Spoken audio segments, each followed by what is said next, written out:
Eklavya 8 point में आप सबों का स्वागत है। आज हम पढ़ेंगे क्लास 10th के फिजिक्स में प्रकाश के परावर्तन चैप्टर में पढ़ना है उत्तर दर्पण में वस्तु की विभिन्न स्थिति के लिए प्रतिबिंब का निर्धारण। इसके पहले वीडियो में हम लोगों ने यह बनाने के लिए सीखे थे कि अवतल दर्पण में वस्तु की विभिन्न स्थिति के लिए प्रतिबिंब का निर्धारण, और इस वीडियो में सीखेंगे उत्तल दर्पण में। अवतल दर्पण में 6 स्थिति था। यदि आप लोग वो वीडियो नहीं देखे हैं तो जाकर चेकआउट कीजिए, देखिए, समझिए। उसके बाद इस वीडियो में आइए। इस वीडियो में उत्तल दर्पण में वस्तु की विभिन्न स्थिति के लिए प्रतिबिंब का निर्धारण के अंतर्गत 2 स्थिति के बारे में पढ़ना है। पहला जब वस्तु अनंत पर हो और दूसरा जब वस्तु अनंत एवं ध्रुव के बीच हो। तो सबसे पहले हम लोग एक उत्तल दर्पण बनाएंगे। तो चांद की सहायता से हम एक उत्तल दर्पण बनाते हैं।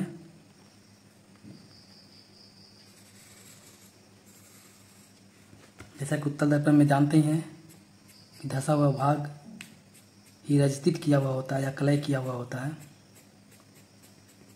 ठीक है। इसके बाद बीच में एक लाइन ड्रा करते हैं जिसे मुख्य अक्ष कहा जाता है। अब है कि जब वस्तु अनंत पर हो, ये हमारा ध्रुव हो गया, ये हमारा एफ हो गया, ये हमारा सी हो गया। तो जब वस्तु अनंत पे हो तो अनंत से आने वाली किरण क्या होती है? समांतर होती है, ठीक है। तो मान लेते कि अनंत से कोई किरण आ रही है जो मुख्य अक्ष के समानांतर है, मुख्य अक्ष के समानांतर है, मुख्य अक्ष है ना, इसके समानांतर है, जो परावर्तन के बाद, ठीक है, कहाँ से गुजरता हुआ प्रतीत होता है? तो गुजर जाता है इधर, लेकिन एफ से गुजरता हुआ प्रतीत होता है। एफ क्या है? मुख्य फोकस, मुख्य फोकस से गुजरता हुआ प्रतीत होता है, ठीक है। अब हम जानते हैं कि प्रतिबिंब के निर्धारण के लिए कम से कम 2 किरण आरेख चाहिए। तो एक तो गुजार दिया जो एफ से गुजरा। अब दूसरा किरण आरेख भी, चूँकि अनंत पे वस्तु है तो किरण तो समानांतर ही आएगी। तो मुख्य अक्ष के समानांतर किरण आई जो परावर्तन के बाद मुख्य फोकस से होकर गुजरता हुआ प्रतीत होगा, ठीक है। अब देखिए दोनों किरण कहाँ पे मिली है? एफ पे मिली है।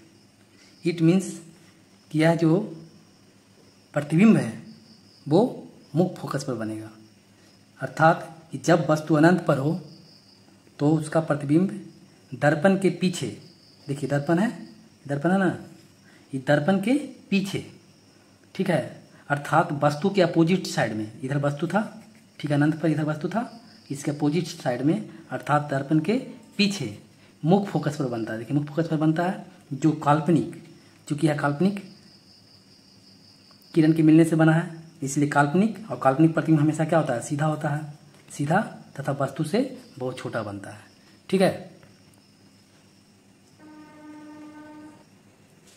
अब दूसरी स्थिति देखिए, जब वस्तु अनंत एवं ध्रुव के बीच हो।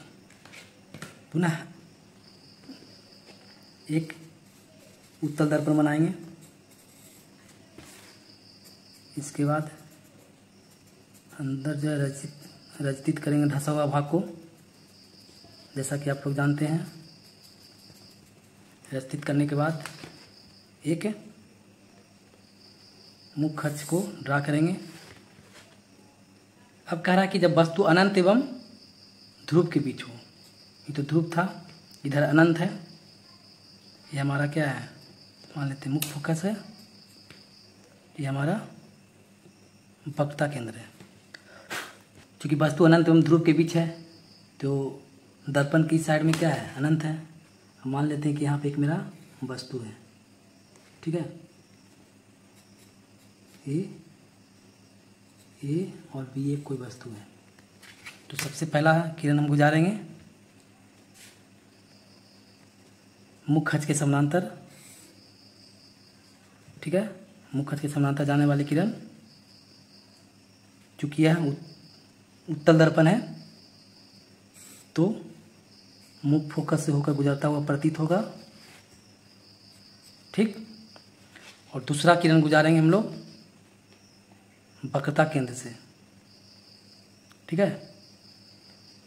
लेकिन वक्रता केंद्र से गुजरेगा नहीं, क्योंकि ये दर्पण के पीछे है, तो काल्पनिक रूप से गुजरता हुआ प्रतीत होगा ये, ठीक है। क्योंकि वक्रता केंद्र का किरण जो होता है वो अपने पथ पे लौट जाता है, इधर से आया, इधर अपने पथ पे लौट गया, लेकिन पीछे से वक्रता केंद्र पे आता हुआ प्रतीत हुआ। अब ये दोनों जो किरण है जो पीछे की ओर काल्पनिक रूप से यहाँ पे मिल रहा है, क्योंकि यह काल्पनिक रूप से मिला है, इसलिए प्रतिबिंब भी क्या बनेगा, काल्पनिक बनेगा। काल्पनिक प्रतिबिंब हमेशा क्या होता है, सीधा होता है, ए डैश बी डैश। इस तरह से समझ लीजिए कि जब वस्तु अनंत एवं ध्रुव के बीच हो तो उसका प्रतिबिंब दर्पण के पीछे, अर्थात वस्तु के विपरीत दिशा में, ठीक है।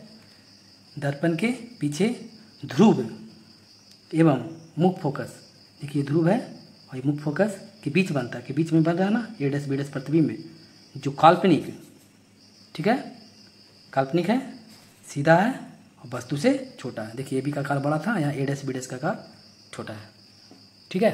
तो इस तरह से हम उत्तल दर्पण में वस्तु के दो स्थिति के लिए प्रतिबिंब को निर्धारण करने के लिए सीखें। आगे फिर लेंस में प्रतिबिंब कैसे बनता है, आगे की वीडियो में हम आपको बताएंगे। यदि आपको वीडियो अच्छा लगता हो तो कृपया कर लाइक, शेयर एवं मेरे चैनल को सब्सक्राइब कीजिए। बहुत बहुत धन्यवाद। फिर मिलते हैं अगले वीडियो में।